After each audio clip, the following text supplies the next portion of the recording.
Gimana sih kalian pada saat menulis tentang duka, menjabarkan duka? Berat nggak sih kalian sendiri nulisnya? Pengalaman pribadi sih menulisnya tidak berat ketika aku sudah bisa berjarak. Aku melihat duka itu adalah sesuatu yang jarang dibicarakan. Ketika seorang perempuan berduka dan kehilangan sesuatu, yang berduka bukan cuma dia, pasangannya juga ikut merasakan sesuatu. Kadang-kadang kan orang nggak ngomongin tentang pasangannya nih, yang diomongin adalah si istrinya aja. Aku merasa kehilangan sesuatu yang belum sempat kita rasakan itu lebih menyakitkan daripada kehilangan sesuatu yang sempat kita rasakan. Oke, selamat datang kembali di podcast Ruang Tunggu. Kalian penasaran sama kesehatan mental? Yuk cari tahu bareng-bareng di podcast Ruang Tunggu. Karena di podcast Ruang Tunggu, kita tuh nggak cuma menunggu, tapi juga mencari tahu. Asik. Yuk, mulai syuting dulu. Udah siap semuanya? Siap. And action. Masih di sesi Lemon, masih bareng sama Kak Ika Natasha. Dan kita hari ini mau bahas yang part kedua. Kalau kalian belum nonton part satunya, kalian bisa cek aja. Di yang pertama kita bahas tentang kesepian. Di yang kedua ini kita akan bahas yang lebih berat sedikit, yaitu tentang duka. Sebagai pertanyaan opening, aku mau nanya nih ke kalian berdua. Kalian berdua kan sama-sama nulisin tentang duka nih. Kak Ika sendiri sudah menuliskan 2 buku tentang duka. Walaupun aku akan mengkategorikan si yang perceraian tuh aku selalu susah.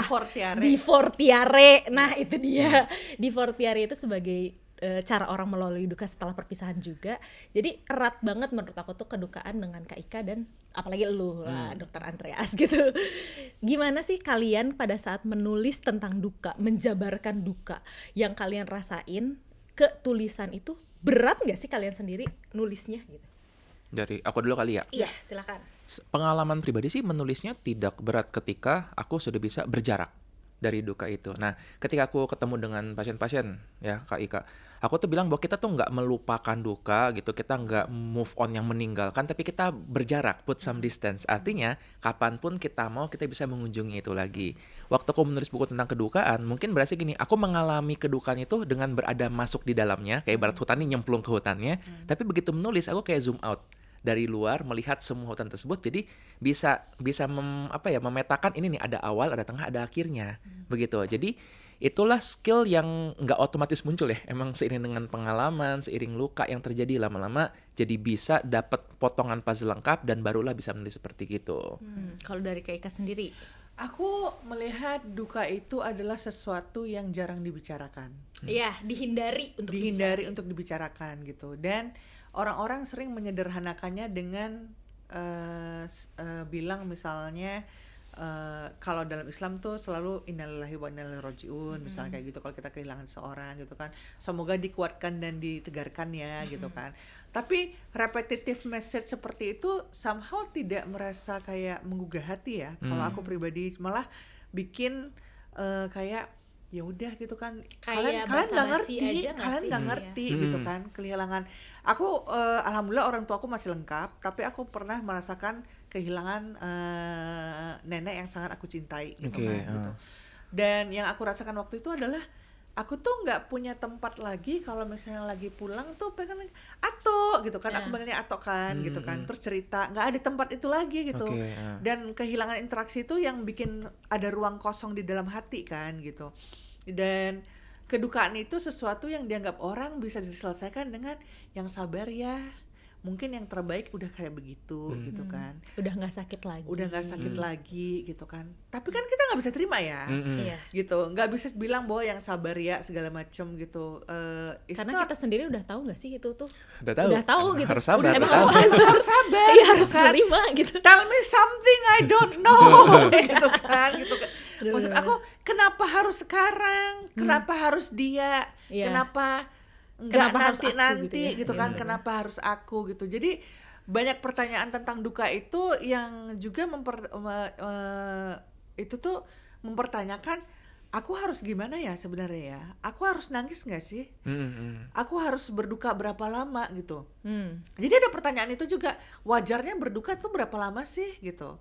Terus kalau yang aku rasakan adalah pada akhirnya ketika aku bisa menulis tentang itu adalah aku belajar untuk hidup dengan kenyataan bahwa orang ini nggak akan kembali dalam hidupku, tapi aku masih bisa melanjutkan hidup. Jadi hidup dia selesai, cerita dia selesai, tapi kenangan dia masih ada di ruang hatiku gitu. Itu sih yang bikin aku pengen nulis ini dan bikin orang bisa berdamai dengan yang namanya takdir. Iya. Kalau ada orang yang meninggal atau pergi meninggalkan kita gitu kan, itu kan namanya takdir ya. Betul. Memang udah takdirnya begitu gitu. Tapi kalau kita tidak ada satu bab tuh di Langit Mengambil, aku nulisnya Amor Fati, cintailah takdirmu Iya, gitu. betul. Karena mau nggak mau ya memang takdirnya begitu, nggak bisa kita lawan gitu. Dan kalau kita lawan, kita yang malah sakit sendiri, nggak berkesudahan ujung-ujungnya sih. Oke, terkait sama bukunya Kak Ika gitu ya, dari yang Satin, dari yang buku-buku sebelumnya, buku yang ini tuh terkesannya tuh lebih gelap, lebih dark gitu, lebih Walaupun sampulnya centil ya. emang Jebakan, Iya, guys, iya, ini. jebakan banget Iya, iya, gitu ya. Apa yang mendorong Kak Ika kayak merubah kayak situasinya dari yang sangat-sangat metropop hahaha gitu kayak gitu menjadi sesuatu yang kayak kelam, sesuatu yang lebih kayak aduh gitu kayak gitu. Jadi gini adik-adik. Kalau di bukuku awal-awal kita memang bicaranya cinta-cintaan gitu. Tapi makin bertambah umur ternyata hidup ini tidak cinta-cintaan saja. Malah kalau dulu kita belajar mencari, sekarang kita harus belajar melepaskan. Mantap. Itu kayak Dalam tulisan banget ya. belakang truk gitu ya. Tapi bagus. Ya kan? Dulu kita belajar mencari, sekarang kita belajar melepaskan gitu. Dan itu yang nggak banyak orang bisa loh. Betul. Melepaskan itu lebih sulit dari mencari gitu. Karena kita kalau mencari itu kita happy state. Oh iya. Betul. Ya kan? Tapi kan we are looking for happiness gitu. Tapi melepaskan itu susah kok. Melepaskan kebahagiaan gitu kan. Yeah. Letting go of something atau someone that makes us happy at one point in our lives gitu. Itu yang pengen aku ceritain di Langit Mengambil. Karena aku pernah ngobrol-ngobrol sama teman-teman ya gitu kan. Di umur kita yang segini sadar nggak sih kalau di WA gue itu paling makin banyak berita tentang ada Duka. teman yang meninggal, Iya. kadang-kadang abis main bola meninggal, Iya lagi, terus badminton. terus satu orang tuanya meninggal, Iya. makin banyak berita kayak begitu gitu. Benar. Beda dengan dulu gitu ya, nggak tahu WAG teman-teman Gen Z mungkin nggak kayak begitu ya. Iya. Tapi kalau kita kan mulai kayak begitu kan, Iya, sampai kita betul. mulai bertanya kapan ya giliran kita ya, kapan giliran betul. orang yang terdekat sama kita, and we can never be ready for it. Iya. Nggak akan ada orang yang akan siap untuk menghadapinya, tapi mungkin we can start thinking About it, clearly iya. about it gitu. Gimana nanti kalau saat itu tiba, gue harus gimana ya gitu. Gak ada pelajarannya sih, tapi kayak mungkin aku merasa kalau nulis Langit Mengambil, kalau ada sesuatu yang diambil langit dari kita nggak merasa bahwa itu akhir hidup gitu. Iya, oke. Menarik. Nah, kan di karakter yang Langit Mengambil itu namanya Tara. Tara itu kehilangan ya mengalami sebuah trauma yang membuat dia menjadi kehilangan rahimnya. Itu kan sebuah trauma yang sangat teramat besar gitu. Secara psikologis, ketika orang mengalami trauma sebesar itu, apa sih yang bakal terjadi sama dirinya? Oke. Trauma ini topik yang emang sekarang lagi banyak nih ya dibahas gitu, dan nggak semua trauma itu yang kelihatannya kayak misalnya seorang mengalami mungkin kecelakaan ataupun mengalami mungkin musibah gitu. Kadang-kadang dalam bentuk yang nggak banyak diceritakan. Kan kayak misalnya tadi kekerasan secara fisik, seksual pun nggak banyak loh orang bisa untuk ngomongin itu. Karena pada trauma yang hilang adalah rasa aman. Gitu. Iya, ini juga diceritain. Jadi ketika nanti kami menangani pasien dengan trauma, yang kami munculkan adalah bukan memunculkan rasa berani, tapi rasa aman, karena itu yang hilang. Iya. Gimana dia bisa disuruh berani kalaupun dia nggak aman. Nah, sayangnya rasa aman ini juga kadang nggak bisa dipahami oleh lingkungan. Oke. Dalam duka pun ada yang sama gini. Duka itu ternyata dianggap oleh society itu ada hierarkinya. Kehilangan pasangan, kehilangan anak, dan orang tua itu mungkin kehilangan yang terdekat itu satu kategori. Tapi kalau orang bisa kehilangan hewan peliharaan, bisa jadi masyarakat memandangnya, ya elah cuma hewan peliharaan. Jangan gitu loh, aku kehilangan kucing nangisnya 3 hari Seperti loh. itu. Dan belum lagi kok, misalnya yang lain lagi, misalnya dia kehilangan yang kalau dalam cinta ya, kehilangan istri orang akan kasihan, kehilangan pacar iya, tapi kalau kehilangan TTM atau HTS, orang bakal ya elah kan belum jadian. Nah, itu disebutnya tuh Makanya jangan HTS, orang masih ngomong gitu kan. jangan guys. Malah disalahin gitu Yes. kan. Nah, dalam ini kan digambarkan dia kehilangan sesuatu yang lagi-lagi nih orang mungkin akan bilang ya udah yang penting kamu masih hidup. Hidup. Nah, bener. ini tuh masuk dalam kategori kita nyebutnya kalau nggak salah tuh disenfranchised grief. Jadi suatu duka yang enggak diakui Nggak secara di-acknowledge sosial. ya. Iya. Iya, iya. Seorang ketika gini, oh begitu, tapi harusnya kamu bersyukur, bla bla bla. Jadi seolah-olah aku nggak boleh merasakan duka ini. Malah Di disuruh neglect. bersyukur masih selamat. Yes. Iya, Misalnya kayak gitu kan. Gitu. bersyukur masih bisa nafas. Iya. Nah jadi akhirnya tadi rasa aman untuk dia membicarakan pun jadinya nggak ada. Karena Iya, begitu iya. ngomong langsung, udah harusnya kamu bersyukur. Atau Dinasehatin dibandingin. kan, Dinasehatin, Iya, atau dibanding-bandingin. Iya. Iya, Nah. masih mending kamu kehilangannya ini, aku kehilangannya Betul. Iya, panjang. panjang tuh urusan. Nah, di otak yang terjadi adalah amigdala itu ya, untuk emosi itu jadi lebih Iya. aktif. Akhirnya ketika dia ngangkat topik itu jadi udah takut begitu. Iya, Atau iya, bisa juga kalau misalnya masalah jadi adalah di ini hipokampus itu untuk memori, dia jadi kehilangan kayak kadang-kadang skip, jadi susah fokus, jadi kayaknya nggak hadir gitu Grieving bener-bener. brain. Bisa gitu. Nah, jadi dampaknya ini kan yang nggak kelihatan. Jadi kadang-kadang kasihan juga pada orang yang mengalami trauma ataupun grief itu sering dikecilkan karena nggak kelihatan. Orang kan lebih gampang berempati kalau orangnya patah kaki karena kelihatan. Kelihatan. Iya, kelihatan, benar. Kalau yang ini kan nggak kelihatan kan. Jadi orang cuma bilang kan sabar ini ujian. Iya tahu sih. Kalau orang patah kaki nggak bakal ini ujian, nggak ya itu patah gitu, Iya, bukan iya, ujian. iya. Bener sih gitu. Nah, dari salah satu Langit Mengambil ini tuh kan si Tara ini tuh kehilangan rasa apa sih, kayak kehilangan kesempatan untuk menjadi seorang ibu gitu ya. Kayak kehilangan kayak jati dirinya atau kayak ya intinya dia kayak bingung lah gitu. Gimana bisa seseorang gitu yang mengalami trauma itu jadi kayak merubah cara pandang dia melihat dunia gitu. Gimana gitu, terutama Kalau dari kalau sisi aku Kak tuh Ika. waktu menulis kenapa kehilangan yang aku tulis itu adalah dia kehilangan rahimnya. Iya. Karena di society kita masih banyak tuh yang melabel perempuan yang utuh itu adalah perempuan yang bisa punya anak Betul. Iya, betul. gitu. Jadi kalau kayak aku nih perempuan yang single, belum menikah, belum punya anak, itu bukan perempuan yang utuh. Identitasnya di masyarakat kan seperti itu gitu kan. Makanya aku bikin di situ trauma dia itu sebenarnya dua. Dia kehilangan, dia kejadian yang nggak boleh aku ceritakan, harus dibaca. Iya. Kejadian itu bikin dia trauma. Terus kemudian kehilangan rahimnya bikin dia trauma. Terus kehilangan kemampuan untuk menjadi seorang ibu juga bikin dia trauma gitu. Itu tuh ada tuntunan dari diri pribadi sendiri juga dari society juga kan. Lo bukan lagi perempuan yang utuh gitu. Iya, iya, Dan rasa-rasa seperti itu tuh yang kadang-kadang bikin kita bingung sebenarnya.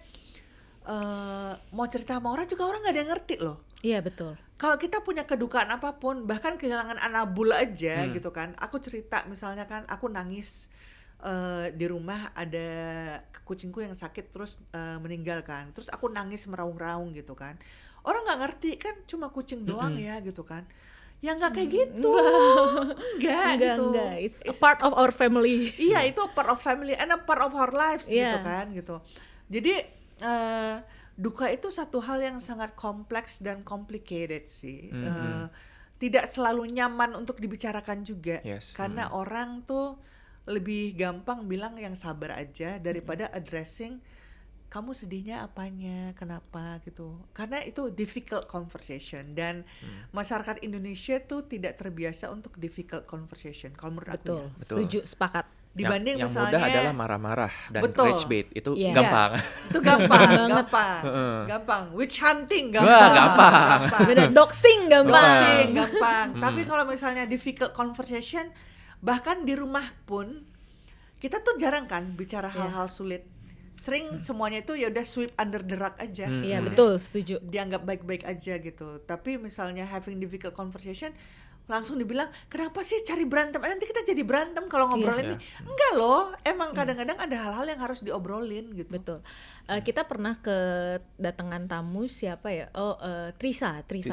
Trisa itu dia pernah bilang kalau misalnya dalam sebuah pertemanan atau dalam sebuah percakapan, friction itu sehat. Iya, Jadi ketika iya. tidak setuju, ketika ada perdebatan itu tuh justru hal yang sehat. Daripada baik-baik aja yang iya. hai. Iya. Iya. Justru ketika tidak setuju tuh itu adalah sesuatu yang set up. Itu aja di dalam pertemanan, apalagi dalam berumah tangga gitu. Nah, kalau misalnya nih dari bahas di buku ini kan Tara ini memiliki suami gitu, Raka namanya. Apakah menurut di penggambarannya Kak Ika, Raka ini paham gak sih yang si Tara alami ini gitu? Nah, kenapa aku menulis juga dari sisi Raka? Aku tuh pengen nunjukin bahwa ketika seorang perempuan berduka dan kehilangan sesuatu, yang berduka bukan cuma dia. Pasangannya juga ikut merasakan sesuatu. Kadang-kadang kan orang nggak ngomongin tentang pasangannya nih, Ti. Iya. Yang diomongin adalah si istrinya aja. Betul, Tapi betul. Contoh ketika kehilangan seorang anak, yang sering disimpatikan adalah yang si ibunya. Betul, sepakat. Yang bapaknya jarang dibilang yang sabar ya, tapi ke si ibunya gitu kan. Padahal dua-duanya kan merasakan kan, Iya, sama-sama walaupun kehilangan anak. sama-sama kehilangan gitu. Itu yang pengen aku tunjukin bahwa when we sympathize towards a loss, jangan lupa lihat orang sekelilingnya. Ya. Betul. Suaminya, ibunya, sahabatnya, they feel that kind of loss too gitu kan. And it doesn't hurt to be kind to everyone gitu. Benar. Jadi semuanya tuh emang harus kita dengerin dan bentuk kehilangannya beda-beda sih gitu. Eits, sebelum lanjut, aku mau kasih kabar dulu nih. Kabar apa tuh? Aku udah nulis buku ketiga loh. Oh, yang judulnya susah itu ya. Apa-apa? Seorang anak yang bersembunyi di balik topeng superhero. Betul banget. Nih bukunya. Dan yang spesial, sekarang juga ada merchandise resminya loh. Wah, keren banget. Jadi para menunggu sekarang bisa beli bukunya juga merch-nya. Bukunya sudah tersedia di toko buku Gramedia di seluruh Indonesia dan juga di e-commerce. Kalau merchandise-nya, kamu bisa dapetin di sini nih. Asik banget sih ini. Jadi abis nonton podcast Ruang Tunggu langsung cabut ke Gramedia untuk check out bukunya dan juga merch-nya. Ups. Betul, jangan sampai kehabisan ya. Sekarang, yuk kita lanjut ke episodenya. Terus kalau misalnya dari kamu nih, apakah trauma dan duka ini bisa bikin seseorang tuh jadi kehilangan jati diri, baik dari secara korban, which is Tara, dan ataupun sama pasangannya juga gitu. Dan orang tuh kan berduka beda-beda Iya, nih. Nah itu juga pertanyaan kedua aku gitu. Oke. Karena cara berdukanya Tara dan Raka itu sedikit berbeda. Gitu. Oke. Ada tuh buku bagus membahas tentang duka. Buku saya. Ya itu kan memang ya premisnya kan tiap orang berduka dengan Kan cara sebenarnya berbeda-beda. kali, Iya, kan, beda-beda cara dukanya gitu. Nah, yang aku mau angkat adalah mengenai ini. Ada kalau nggak salah namanya itu self discrepancy theory. Jadi kita tuh sebagai manusia kita punya yang namanya actual self, ideal self, sama out self. Nah, actual self itu kondisi kita saat ini. Oke. Ideal self adalah menurut kita kondisi kita tuh harusnya gimana yang ideal. Out self itu adalah gimana menurut society kita harusnya gimana. Jadi otomatis nih pasti akan sangat terpengaruh gimana kondisi seorang dengan lingkungannya, dengan gimana pola asuh dia di masa lalu. Tadi misalnya seseorang yang mungkin dia tidak memiliki anak. Kalau seandainya actual self dia nggak memiliki anak, ideal self dia, ya memang aku nggak nganggap itu jadi suatu yang utama sih. Iya. Lalu out self, lingkungannya juga bilang, ya nggak apa-apa sih selama lu memang happy dengan Oke, itu, mantap. Iya. maka nggak terjadi tuh diskrepansi itu, dia baik-baik aja. Tapi kalau ngomongin Tapi society, nggak jadi buku ya kan kalau kayak Nggak, gitu. bener. Satu bab itu. Nah, tapi kan kalau tadi dalam masyarakat, seringkali dia udah, aku mungkin dalam kondisi ini dan aku ngerasa ideal selfku, ya udah nggak apa-apa. Tapi lingkungan, kamu tuh salah. Harusnya kamu begini-gini. Itu yang membuat tadi ada jadi diskrepansi itu. Ini bikin jadi nggak tenang. Nah, itulah kadang-kadang aku bilang, kalau lingkunganmu tidak bisa untuk menyetujui itu, coba jelaskan ke mereka. Kalau mereka tetap nggak bisa ngerti juga, ya ganti lingkungannya. Ya, setuju. Nggak apa-apa loh kayak gitu loh. Setuju. Ganti Setuju. circle. Boleh Betul. banget, boleh. Banget. Iya. Dan ya ini nyambung ke topik yang pertama ya tentang kesepian. Gak terlambat loh untuk ganti circle. Asal mau usaha sedikit gitu. Iya. Yang penting kayak cari aja dari mulai common value. Yes. Nah itu dari common value coba buka dulu, coba percakapan dulu.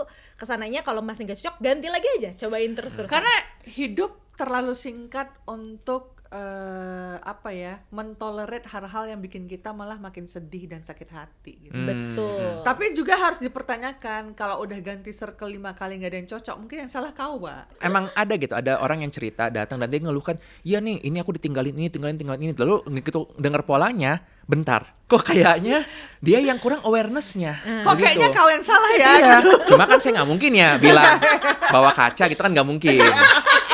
Karena itu harus muncul dari dia sendiri. Betul, Itu yang iya, pentingnya. iya, iya, Situlah kan akan berbeda ketika setelah dia ngomong, jangan-jangan ada sesuatu yang harus diubah dari diriku. Itulah baru tuh kesadaran itu. Baru Dr. Andreas Iya. masukin, aku sebenarnya mau ngomong itu dari tadi, Mbak. Gitu. Bener-bener. Sayangnya nggak bisa begitu. Nggak boleh kan? Jadi cuma Iya.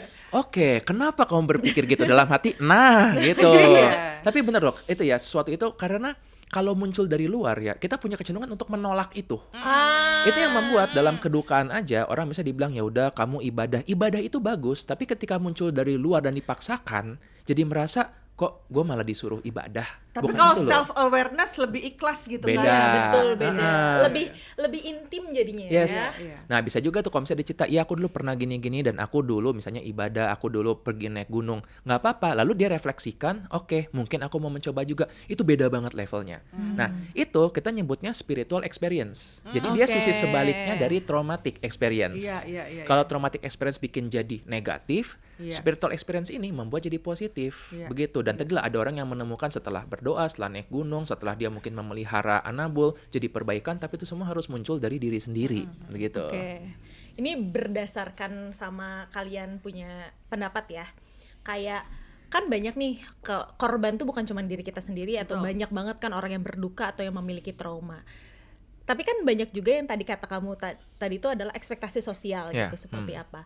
Apa sih ekspektasi sosial yang sering banget muncul terus kayak bikin jadi salah paham kayak seorang penyintas tuh berperilaku tuh harusnya seperti apa gitu. Seorang korban tuh harusnya berperilaku seperti apa gitu. Itu tuh sering banget muncul tuh kayak kok dia emang korban, emang beneran nih korban kok hahaha sih gitu. Nah, Kok ini sih gitu. Itu yang aku ceritain di buku. People expect us to suffer. Ketika kita menjadi korban kekerasan seksual, orang berharap kita suffering. Orang berharap kita nangis, orang berharap kita traumatik, Kita melamun. kita melamun, bengong. Orang akan bingung ketika kita bisa tegar pergi ke kantor misalnya kayak begitu, terus menjalankan fungsi sehari-hari. Betul. Dia beneran nggak sih kemarin itu? Apa cuman pura-pura? Kok masih bisa presentasi misalnya kayak I see, begitu? ya. Iya, iya, iya. Jadi itu yang aku tunjukin di sini gitu, bahwa people expect me to be a victim. Dia bilang gitu. I don't want to be a victim. Aku pengen jadi survivor, dia bilang begitu. Aku pengen jadi penyintas, bukan jadi korban. Makanya dia bangkit, berusaha untuk ini gitu. Tapi di satu sisi, ketika dia melakukan itu, dia pakai topeng. Ya. Dr. Andreas gitu, dia pakai topeng yang nunjukin bahwa dia kuat, padahal sebenarnya enggak. Karena belum selesai nih yang di dalam, tapi dia merasa dia harus melawan stigma itu dengan pakai topeng bahwa dia baik-baik aja. Itu sih. Bener gak sih ada orang yang kayak begitu ya Betul, kan? bisa. Jadi kayak tadi ya ketika Kak Ika bilang jadi seolah-olah ini performatif gitu. Harus Iya, harus iya. ditunjukkan Iya, gitu kan. iya. Dan itu sebenarnya karena kita sebagai manusia tuh melakukan fenomena proyeksi. Jadi proyeksi itu adalah ketika kita naruh diri kita membayangkan kalau aku di posisi dia, Betul. ini yang bakal aku lakukan. Iya. Misalnya kalau aku di posisi dia sih berduka kehilangan gitu, aku bakal lemas-lemas, aku bakal kelihatannya sendu, aku bakal udah nggak apa-apa, I'm okay, bakal kayak gitu. Jadi ketika orang menunjukkan sesuatu yang tidak seperti yang dia bayangkan, dianggapnya ini hoax nih, false Iya, nih, iya, gitu. Di situlah aku ngajak untuk juga orang-orang untuk memahami ketika orang memberikan saran kepada kita yang mungkin nggak masuk akal buat kita, belum tentu dia jahat. Dia cuma membayangkan kalau aku di posisi kamu, ini yang pengen untuk ku dengar. Itulah yang jadi tadi mungkin penengah ketika orang bilang ya udah yang sabar aja nanti digantikan yang lebih baik. Itu adalah Niatnya baik sih Niatnya. ya itu kan. Iya. nah dan dia pun membayangkan kalau aku di posisi kamu, aku pengen denger ini. Iya, Begitu. iya, Jadi iya. dengan kita put some distance berjarak, oh ya udah dia bukan jahat. Cuma memang kebetulan belum mengalami itu dan moga-moga nggak perlu mengalami Iya, itu. iya. Ketika kamu sudah mengalami itu, kamu akan merasa Beda ngomongnya. Beda. Beda. Toxic positivity itu tidak berpengaruh gitu. Gak sesederhana sabar ya. Iya, gitu. betul, lebih kompleks dari itu. Aku pengen nanya, dari 2 buku duka yang Kak Ika buat, itu tuh kan dua-duanya itu berduka tentang sesuatu yang belum didapatkan. Belum ada konteksnya. Contoh dari Critical 11, anaknya belum ada, tapi sudah pernah dikandung, cuman belum lahir nih. Birth still gitu. Stillbirth. Stillbirth gitu. Dari yang sini gitu, anaknya belum ada gitu, tapi tetap gitu. Konsepnya belum ada tapi tetap rasa dukanya tuh dalam gitu. Dari mana Kak Ika bisa menggambarkan duka yang kayak walaupun belum memilikinya ataupun dari yang kemarin kayak tadi HTS gitu. Berpisah, merasa harus move on dari HTS-an gitu. Itu tuh dari mana sih ide-idenya kalau misalnya itu tuh bukan hal yang sederhana ketika kamu bisa berduka tanpa kamu pernah menempatkan bendanya. Aku merasa justru kehilangan sesuatu yang belum sempat kita rasakan itu lebih menyakitkan daripada kehilangan sesuatu yang sempat kita rasakan. Betul. Karena kesempatannya belum pernah ada. Iya. kalau udah sempat kita rasakan, paling nggak kita have sweet memories about it. Oke, That's true. Ada something that we can call back gitu. Iya. Bisa mengingat masa ini, bisa lihat foto pas ini gitu. Tapi ketika kita kehilangan sesuatu yang belum kita dapatkan, memoriesnya mana? Yang Benar kehilangan lagi. kan harapan ya. Yes. We lose hope gitu. Iya. We lose possibility, kemungkinan yang hilang.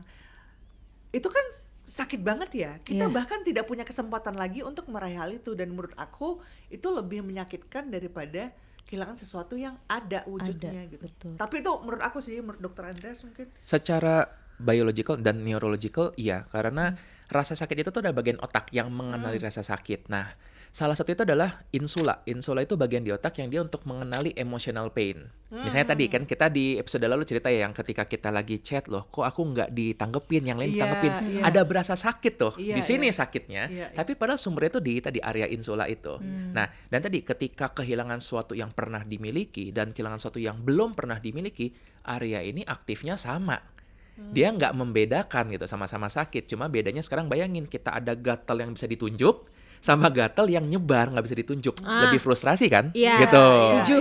Lebih enak ada kita bisa garuk lega. Nah, iya. dan bener banget pada orang-orang yang kehilangan sesuatu terkait dengan yang belum pernah dimiliki, yang kehilangan itu adalah hope, masa depan, impian, semua-semuanya. Konsep Jadi closure-nya tuh nggak ada. nggak ada, iya betul. Gitu. Nggak ada Closure-nya closure. langsung banyak what if, dan itu yang bikin menderita karena jadinya dia menderita di berjuta-juta skenario dalam pikiran dia, begitu. Oke, aku mau nanya gini.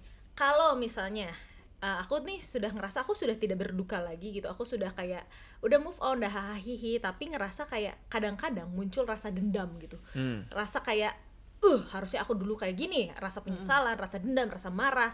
Apakah itu tandanya aku masih belum berdamai sama rasa traumaku, sama rasa dukaku gitu? Itu kayak gitu nggak sih? Oke. Jadi, misalnya ada seseorang nih ya, dihina-hina dia diam. Tapi kemudian dia Nah, tiba-tiba suatu saat dia bilang saya akan lawan gitu. Nah, apakah udah berdamai atau belum? Nah, begini ya. Kita definisikan berdamai itu ya adalah memisahkan sesuatu dengan rasa sakitnya. Oke? Bukan melupakan. Oke. Jadi kita ada banyak kejadian di masa lalu yang mungkin kita ingat nih, entah waktu berantem waktu TK, berantem Iya, waktu iya, SD, iya. SMP, SMA. Tapi setelah kita ingat-ingat sekarang, bisa ketawa-ketawa, bisa ceritain dengan netral, bisa jadi kita sudah berdamai dengan kejadian tersebut. Masih ingat, tetapi komponen rasa sakitnya sudah hilang. Nah, artinya bisa jadi kok kita berdamai dalam waktu yang cukup lama, tiba-tiba muncul data baru, tiba-tiba kita jadi marah lagi. Kenapa nggak boleh seperti itu? Tapi artinya pada saat itu kan kita butuh lagi-lagi untuk mengolah perasaan itu, supaya suatu saat kita bisa mengingat kejadian itu tanpa muncul emosi yang berlebihan. Dan closure itu nggak selalu dalam bentuknya penerimaan. Kadang-kadang balas dendam itu pun juga closure juga. closure. Nah, yang penting adalah kita ngecek diri sendiri, bagi kita yang mana yang lebih membuat damai. Nah, ini yang membuat kadang-kadang dalam satu situasi bisa jadi yang satu bilang, wah kita harus lawan, yang satu udahlah kita terima aja. Dua-duanya bisa benar karena masing-masing punya value yang berbeda. Kalau nggak salah itu juga kan yang jadi konflik dalam buku ini ya, Iya. tentang dua Karena orang rakanya beda Beda, sama iya. taraknya kan. Benar, gitu. benar. Nah, ini kalau berdua berdebat nggak bakal selesai. Iya. Jadi bagi mereka masing-masing closure-nya berbeda. Tapi closure ini pun bisa jadi evolusi sepanjang waktu. Orang yang tadinya nerima bisa jadi marah, yang marah pun bisa jadi yaudah deh, aku akan let it go dan aku biarkan itu. Yang penting ciri khasnya adalah ketika closure itu sudah terjadi, kita masih mengingat, tetapi komponen rasa sakitnya itu sudah berkurang banget. Itulah yang seru dari buku-bukunya Ika Natasha. Baca guys, baca. Baca, guys. Nah, ini mungkin terakhir pertanyaan aku buat Kak Ika gitu. Ada nggak sih pembaca yang baca bukunya Kak Ika Natasha yang Langit Mengambil ataupun yang lain gitu ya, datang terus kayak kayak bilang kayak say thank you, udah kayak menjabarkan rasa sakit yang selama ini dia rasakan, tapi dia nggak bisa kayak ungkapkan gitu. Jadi kayak seakan kayak mengisi yang dia bingungin gitu. Sama dari Langit Mengambil ini sebenarnya Kak Ika tuh pingin menyampaikan apa sih gitu ke pembaca-pembacanya gitu. Ini kan buku paling baru nih. Paling baru, ya. Di Langit Mengambil, aku tuh cuma pengen bilang bahwa satu, it's okay to be not okay. Apapun alasannya, mau kecil, mau besar, it's okay gitu. Kamu nggak harus selalu terlihat kuat, kamu nggak harus selalu terlihat baik-baik aja gitu kan. Dan kalau ada lingkungan yang bisa tidak menerima kamu dalam keadaan tidak baik-baik aja, mungkin itu bukan lingkungan yang pas ya. Ya. Gitu. Lingkungan pas itu kan lingkungan yang bisa menerima kita pada saat happy and sad Yes. gitu kan, gitu dua-duanya. Sama kalau ada cerita tuh pas Langit mengambil banyak cerita-cerita yang cukup sensitif ya. Aku Yeah. nggak enak juga sharingnya. Tapi waktu Critical 11, aku ingat banget tuh aku terima email dari seorang ibu. Dia bilang, Kak Ika, dia kan PO bukunya kan gitu. Terus udah sampai bukunya. Kak Ika, waktu aku baca buku ini, aku sedang terbaring di rumah sakit. Aku baru aja melahirkan 2 hari yang lalu dan anakku meninggal. Oh. Aduh, itu mana terjelaskan banget Iya, lagi. terus dia bilang aku tuh sehari-hari kerjanya pengacara katanya gitu, dan aku udah PO buku ini pas aku masih hamil, terus bukunya sekarang datang, terus aku baca dan terima kasih ya Kak, gara-gara buku ini aku tahu bahwa hidupku nggak harus berhenti sekarang. Aku nggak harus hidup dalam amarah, justru aku harus mengerti juga bahwa suamiku juga merasakan kehilangan yang sama gitu. Jadi aku tuh nggak nyangka loh, maksudnya ya bahwa kata-kata itu ternyata bisa se-powerful itu kan buat orang lain gitu. Jadi sebagai penulis aku rasa kita tuh memang punya semacam apa ya, influence tersendiri Yes. kali ya, Betul. tanpa kita sadari gitu. Tapi yang indah juga jadi menjadi seorang penulis adalah ketika kita bercerita dengan jujur, ia akan menemukan hati-hati di luar sana yang pengen didengarkan juga gitu. Dan mungkin disuarakan dengan karya fiksiku gitu. Menarik. Oke, kita masuk aja kali ya ke sesi semangka. Jadi kita harus ngapain nih? Apa sih dari kalian berdua ya semangkanya? Apa sih langkah-langkah paling realistis yang terkecil, yang kecil-kecil aja buat orang ketika pulih dari trauma ataupun pulih dari duka yang bisa dilakukan, dan untuk para orang-orang sekitarnya gitu, kayak pasangan, baik pasangan ataupun dari keluarga, apa sih yang mereka bisa lakukan ketika mendampingi orang yang berduka ataupun yang memiliki trauma gitu, tanpa ada embel-embel toxic positivity gitu. Oke. Kayak gimana sih gitu? Dari mana dulu? Aku dulu kali mungkin ya. Bebas. Ada mungkin dari topik tadi 2 potong semangka yang aku mau bagikan.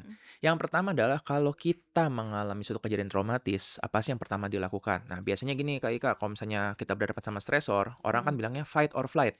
Tapi sebenarnya jauh sebelum fight or flight, yang kita lakukan adalah kita bakal mencari bantuan. Oke, Iya. aku tulis di buku Topeng itu analoginya kita lagi di kebun binatang, lagi melihat gitu, ada singa, tiba-tiba kita jatuh ke dalam enclosure itu. Kita nggak bakal mikir, aku bakal hadapin singa atau bakal lari. Yang kita lakukan adalah kita bakal cari pertolongan. Pak, Betul, tolong betul. Pak, saya di sini. Karena ketika ada Help gitu. pasti. Karena begitu pertolongan datang, kita nggak perlu fight or flight lagi. Iya. Nah, jadi insting pertama manusia adalah mencari pertolongan. Dalam hal ini ketika trauma berarti reach out to someone, ngobrol ke orang yang bisa kalian percaya. Kadang-kadang ada orang yang udah ngomong, ternyata orang ini nggak bisa dipercaya, malah mengecilkan. It's okay, kita nggak bilang dia jahat, kita bilang dia kebetulan nggak bisa mengerti posisi itu. Caranya beda. Cara beda. Iya. Maka ceritakanlah ke yang lainnya lagi. Nah, kedua ya, kalau tadi yang pertama kan tentang coba untuk reach someone. Yang kedua nih, bagi seorang yang mungkin di posisi yang mendengarkan itu, ya. Orang yang bercerita ketika dia lagi mengalami trauma, jarang kok mereka butuh solusi. Iya, Mereka cuma butuh didengarkan. betul. Cuma kadang-kadang kita nih sebagai yang mendengarkan, kita mikir, aduh aku harus memberikan solusi, aku harus menyelamatkan hidup dia. Kejauhan. Ya. Lu siapa ya? Iya bener lagi, menyuarakan suara di kepalaku. Masalahnya kadang kompleks banget. Iya. Aku pun sebagai psikiater kadang mendengar ceritanya, waduh ini udah isunya udah terkait keluarga, terkait dengan keuangan, terkait dengan pekerjaan. Gue siapa? Gitu. Nah jadi aku kembali kepada tugasku untuk mendengarkan dan meyakinkan bahwa kamu nggak sendirian. Oke kok untuk bercerita. Kadang-kadang dengan ngomong aja, kita tuh udah memproses sendiri dalam kepala kita. Iya. Nah jadi kalau bingung harus ngapain, udah dengerin aja, jangan ngejudge, dan yakinkan dia nggak sendirian. Ya kalau mau boleh diajak nongkrong dikit, mungkin diajak ngopi, diajak makan. Yang penting biar dia ngerasa nggak sendirian. Sendirian, Itu yang betul. paling pentingnya. Ada sebenarnya waktu kita kehilangan anak kami gitu, ada satu temennya Andreas yang ngirim GoPay dan cuman Ya. dengan notes bilang beli Jajan. makanan anget ya Yes. buat kalian berdua gitu. Begitu. Itu doang gitu. Dan itu yang Dan aku itu ingat. heartwarming banget. Warming banget Iya. gitu. Karena pada saat itu aku lupa. Ya juga ya, waktu itu akhirnya membeli sesuatu yang hangat dan aku bilang ini dari si ini gitu. Jadi Iya. itu benar-benar yang merasa ya sih nggak sendirian jadinya. Begitu. Gitu. Aku tuh kalau ada sahabatku yang kehilangan, aku tuh sering nyebutnya kirim pesannya kayak seperti ini gitu kan. Aku tahu nggak ada kata-kata dari aku yang bisa meringankan duka kamu gitu kan. Mm-mm. Tapi anytime you need to talk, I'm always here. Kalau perlu apapun ngomong gitu kan. Dan kalau bisa tuh aku datang, pernah satu sahabat dekatku kehilangan ibunya dan kehilangannya tahu nggak? Mendadak banget. Kita tuh lagi shopping bareng. Shopping bareng baju happy-happy, terus tiba-tiba dia ditelepon. Ibunya meninggal di rumah. Terus aku bingung kan harus ngapain kan, aku juga terbengong gitu kan. Terus kan, kak aku pulang dulu ya, kenapa? Mama meninggal. Memang ibunya udah Ya lanjut ampun, usia iya. gitu kan gitu. Terus aku bilang kan, aku temenin ya, nggak usah, biar aku sendiri dulu. Ya udah aku hormatin. Mungkin dia Iya, harus dia pingin memproses memproses gitu sendiri kan. dulu ya. Pergilah dia pulang dengan drivernya gitu kan. Terus pas waktu pemakaman, aku datang, terus aku nggak ngomong apa-apa, aku cuma peluk aja. Terus dia nangis gitu kan. Terus aku nggak ngomong yang sabar ya kak, enggak gitu kan. Aku cuma peluk aja, diem. Terus ya udah aku ikutin Iya. aja prosesinya. Ya, Mungkin dia cuma butuh ada orang di situ, udah Iya. Iya, gitu betul, aja betul, gitu. betul. Karena kalau kita ngomong juga kadang-kadang kalau kepanjangan jadi basa-basi ya, Bo ya. Iya, benar. Nggak pas kan kata-katanya gitu. Mm. Jadi aku sendiri karena selalu berusaha berhati-hati dengan kata-kata ya, yang aku lakukan adalah just be there for them Yes. gitu. Benar. Dan kadang-kadang cuma tadi aku ada kirimin makanan ini ya, misalnya kayak gitu, mah tahu jangan lupa makan ya. Karena kadang-kadang kan kalau lagi berduka kita makan Lupa, aja iya. lupa gitu. Iya, betul. So simple things like Yes. that gitu. Dan itu yang tradisi yang kalau di kultur barat tuh menurut aku hebat loh. Kalau ada yang lagi kedukaan, semua orang datang bawa makanan. Bener. Gitu. Ganti-gantian. Ganti-gantian gitu kan. Bener. Aku setuju sama itu. Jadi kayak sesimpel dia datang ngecekin kondisinya itu menurut aku udah kayak tanpa harus bilang embel-embel sabar, yang Iya. aman, dia udah lebih bahagia. Menurut aku tuh itu lebih matters ketika lu cuman cekin kondisinya, ajak ngobrol sambil bawain mungkin milk tea gitu ataupun Apa hal kayak yang dia gitu. suka gitu untuk dia reconnecting sama old self-nya Atau lagi. emas 74 kg Waduh. ya. Waduh, itu sih saya langsung happy ya. Itu bukan milik saya. Itu milik pemilik sebelumnya. Aduh, takut banget. Udah, mungkin sekian aja podcast Ruang Tunggu hari ini gitu. Kalau kalian suka sama video kali ini, tolong di like, di subscribe, dan dinyalain juga notifikasinya jadi kalian gak ketinggalan sama video-video kita sebelumnya. Kalau yang belum nonton part 1, please banget nonton part 1 karena seru banget kita bahas tentang kesepian di adult life itu yang ternyata gak cuman kamu doang kok yang ngerasa kesepian, tapi kita semua. Kalau kalian ada saran atau masukan atau pertanyaan, boleh banget langsung di komen atau ditanyain aja di link yang ada di description box di bawah. Kalian juga bisa dengerin kita di Spotify. Jangan lupa baca buku, terutama bukunya Kak Ika Natasha dan bukunya Dr. Andreas Kurniawan. Oke, sekian aja podcast Ruang Tunggu hari ini. Kita juga ada merch loh gitu. Jadi merchnya ini bisa dibeli secara PO di link yang ada di description box di bawah juga. Oke, sekian aja podcast Ruang Tunggu hari ini. Dan ingat, di setiap perhentian pasti ada ceritanya. Oke, selamat nunggu Ruang Tunggu. Bye-bye.